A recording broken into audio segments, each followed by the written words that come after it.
Welcome back to the OSM channel. So in my dump trailer I have a load of dry wood ash rounds that I would like to split and stack in between these two stacks of wood.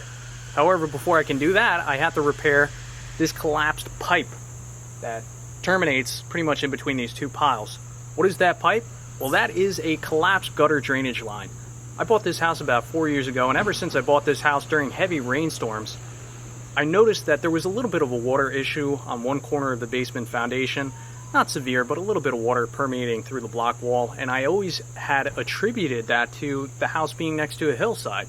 The water would just flow downhill and naturally settle at that point. However, that was not the case. So what I ended up doing during a heavy rainstorm, threw my jacket on, did a lap around the house. I checked all the downspouts, where the downspouts connect into those redirection pipes, and I found out that two of those pipes had been backing up. Why? They couldn't be clogged because I had the gutter filtration system on the top. Upon further inspection, I identified that it was this collapsed drainage pipe. And because it's collapsed, it just didn't allow for the full volume of water to flow out this pipe, and thus it was backing up at the connection between the pipe and the downspout. So I believe that is what was causing our issue. I've temporarily redirected those downspouts away from the foundation and out of that downpipe. So that way, no water's getting up against the foundation anymore, but we need to fix this properly, and that's going to start by digging up this pipe, which is about 2 feet down. I wish I had a machine.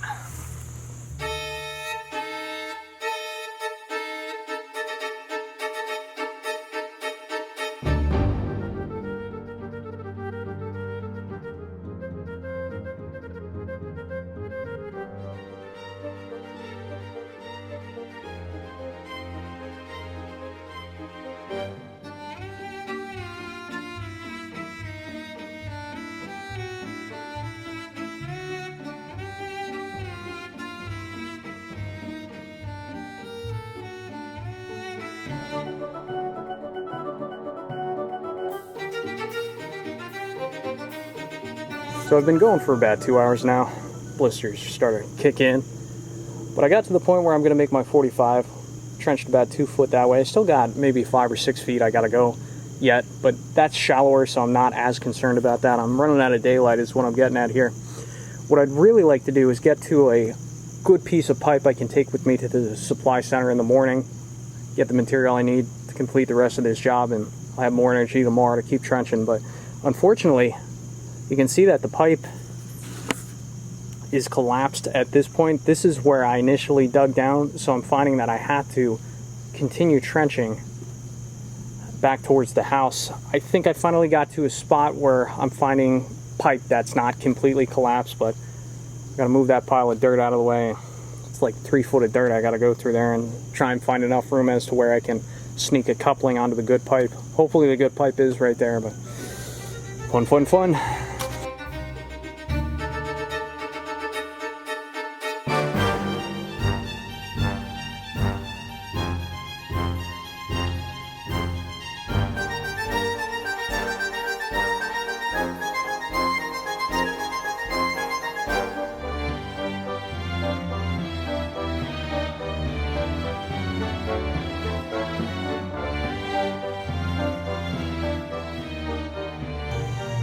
I tell you, whoever did the site work here is an absolute... I'm finding massive boulders just sitting on top of this drainage line here. So this is the crack that I was chasing, and as you can see, it gets pretty solid there. But you go forward another 4 inches, look, it's split again. So I guess I just got to keep chasing this until I find a decent section of pipe. It's awful. This should have been backfilled with gravel. But... Day 2, just got back from Lowe's this morning. I got 40 feet of 4-inch sewer and drain pipe. I really think that they should make this stuff illegal. This stuff is absolute garbage. Thin wall plastic with that black liner. Doesn't take much to crush this pipe, as you can see. So this is where I initially started my first inspection hole, and I've already gone about 5 feet forward, and from the looks of it, looks like I'm gonna have to go at least another 5 feet. So I currently have a mirror set up on the end of this pipe, light shining down, and I'll show you what I can see. So if you look on that mirror, let me try and get you in focus. might be kind of hard to see, but that pipe is cracked. Maybe a foot past the mirror, going maybe at least 3 feet in. It's kind of hard to see, but it's looking like I'm gonna have to dig in at least another probably 4 feet into this bank. And where the pipe is right now, I mean, a couple inches above the knee. So, I mean, I'm probably gonna be trenching through 3-4 feet of soil here. We have this tree to contend with, so we're gonna have to deal with those roots. Yeah, fun, fun, fun.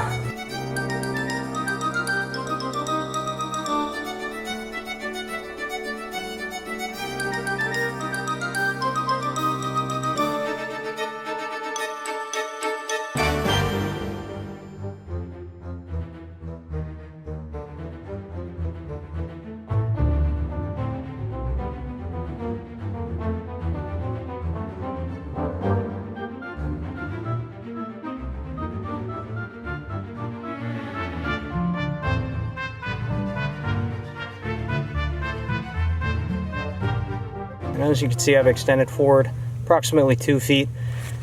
Here's the next section of pipe that had collapsed, and the reason this section collapsed was due to careless backfilling.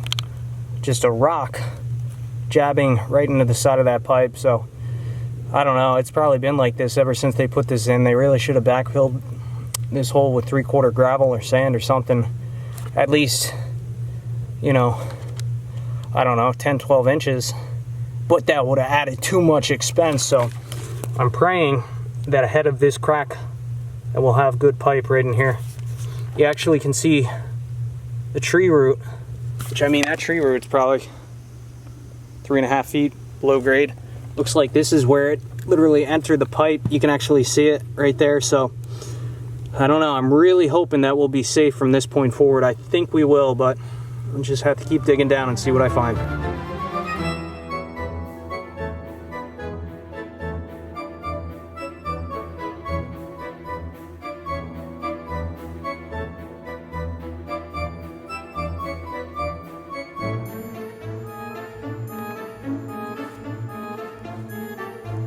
It's the end of day 2 here. I have some good news.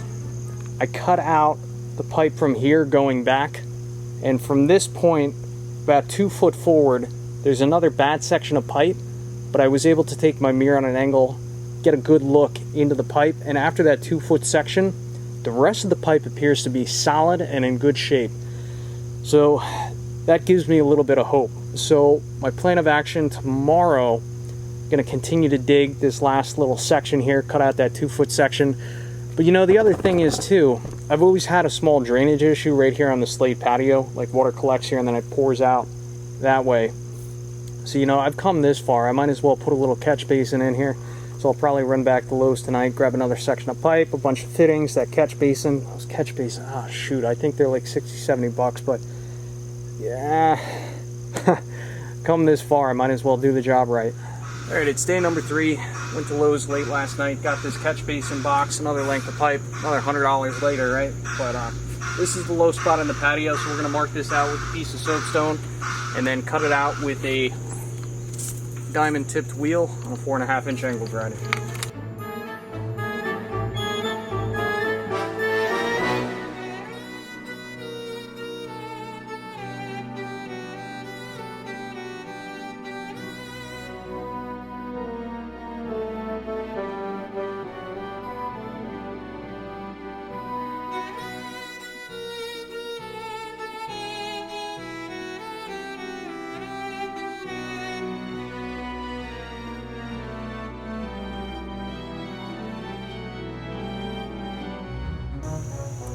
So I was trying to get this cut out perfect, and it was so close to being perfect, but I actually split the stone right here. It's not a big deal because this will still be a very nice tight fit. I did learn though that when you're trying to cut stone, cut a chunk out of stone like this, of course it helps to have a 7-inch angle grinder because you'll be able to plunge cut a bit deeper than a 4.5 inch, but use a chisel to separate everything and do it in small chunks as opposed to taking a hammer and just like whacking down the piece you're trying to chip off. Definitely use a couple chisels, multiple relief cuts, and you'll have a little bit more success than I had. So let's give this a quick test fit. That is looking beautiful. So these stones to the left have sunk down a little bit. I'm not really concerned about that because I will bring those stones back up at some point, but my goal for today is just to get this set right about where it is, and I'm really liking where that's at right now.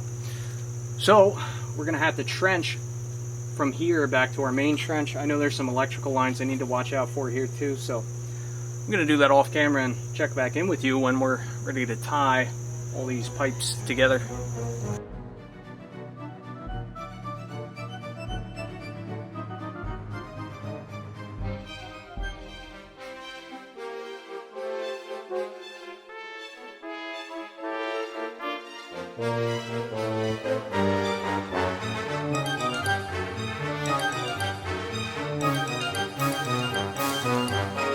Well, I think the hard part's over. I finally landed at a decent section of pipe. I've actually landed at a coupling where two lines connect to one another and then they run the rest of the length of the trench here. So this is a good spot to insert my new pipe into. Now we need to talk about pipe slope because this is really important, otherwise we'll have more drainage issues and we don't want that. So according to my research, for drainage pipe like this, it needs to be at least a 2% slope. What does that mean? Well, basically for every foot of run, you want a 1/4 inch of drop. So what I've done, I've hammered in a grade stake here and 18 feet down that way. Now, what you want to do is measure the distance between those two markers. In this case, it's 18 feet, so we would multiply 18 by 1/4 inch, 0.25, which would give us 4.5 inches. So from this point to this point, there needs to be 4.5 inches of drop. How do you figure out where to mark the markers? Well, the easy way to do that would be with a laser. This is a green laser. This is really nice because I can just set it up. I'll have a mark on my first marker and my second marker. So on the second marker, I would just measure down from that green laser mark 4.5 inches, and there's my 2% slope. Now, if you don't have a fancy tool like this, you can use a water level. Another option for mason line, they make these little clip-on bubble levels. This is a nice cheap way to go about doing this. So you would basically stretch your mason line across the two stakes, get this perfectly level, and then on your slope side, when the mason line is level, you would just measure down 4.5 inches, and you would also get your 2% slope that way. So the final thing I want to talk about before I set the camera back on the time lapse is, now that we have a sloped line, how do we determine how high or low we need to adjust the trench? Well, from the bottom of the coupling, that's where the bottom of the pipe is going to be. So I took a measurement from the bottom of that coupling to this mason line, and I got 32 inches. So basically, I need to run down the length of this line, and I need to measure 32 inches. Yeah, and it just has to be pretty much exact at 32 inches. It could be a little bit lower down there because that would increase the slope, but definitely don't want it higher than 32 inches. So I'll set the camera back up on the time lapse and get moving here.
Well, we're quite literally on the home stretch. Of course, I'm going to have to come back probably Monday or Tuesday and backfill these trenches. Today's Saturday.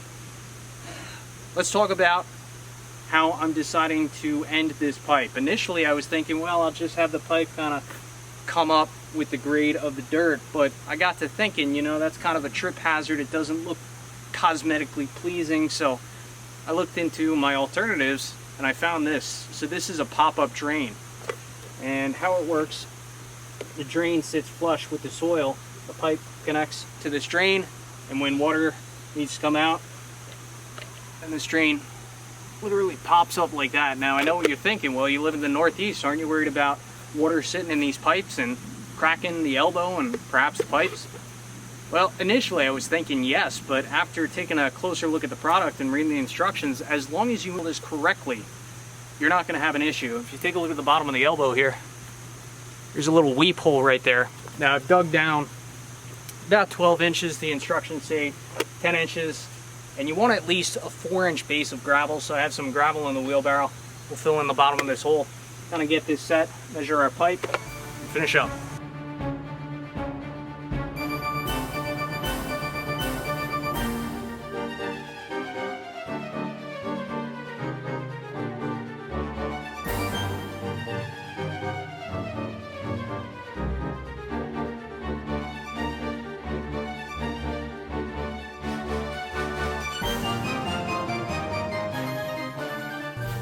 Well, last time I had the camera out was about 3 days ago. Took a few days off for Labor Day, so we're back out here working on this project, day number 4. So to recap, I finished gluing the pipe together, everything's pitched properly, everything's secured together, really happy with how everything came out. So the goal today is to, 1, complete this project. In order to complete this project, first thing I'm going to be working on is this catch basin. Now, I would like to ensure that this catch basin doesn't move. How am I going to achieve that? Well, 2 things. 1, I'm going to bolt the catch basin onto this plastic patio liner that separates the stone from the garden beds. And additionally, I would like to pull up some of these stones around the catch basin, ensure that we pack some gravel and sand underneath the catch basin to ensure that, you know, it's supported properly. But while we're at it, I would also like to properly pitch these stones as to where the water flows into the catch basin. That was on my list of things to do anyway, and honestly, now's the time. So after we finish up with that catch basin, the next thing we need to accomplish is simply backfilling the trenches. That's just going to be a lot of good old hard manual labor. So let's get started. So I have 2 of these machine screws in already. We'll do the 3rd one here. So I start out with a countersunk drill bit. We'll move on to a 1/4-inch drill bit. And I have these countersunk machine screws, 1/4 20 pitch. Then we'll ensure that the machine screw is flush at the box. This one sticks out a little far, so I'll have to countersink this hole just a little bit more.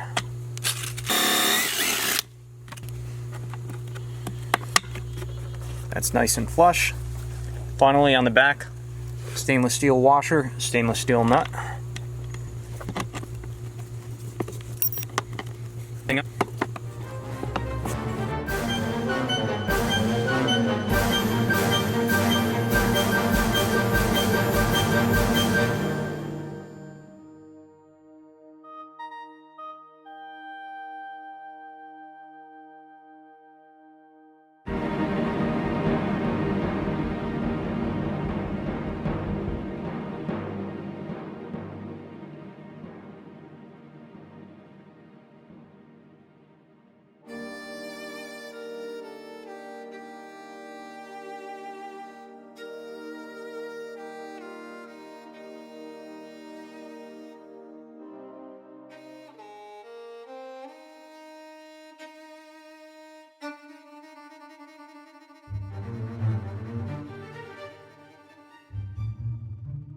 Just finished backfilling the trench. Final thing I need to do is just throw this catch basin cap on. This project more or less will be complete. Have a little bit to clean up here and there. I'll do that later on today. As for this sand, it's a little bit wet, so I'm going to allow it to dry. And as it dries, it'll kind of find its way in these cracks a little bit better.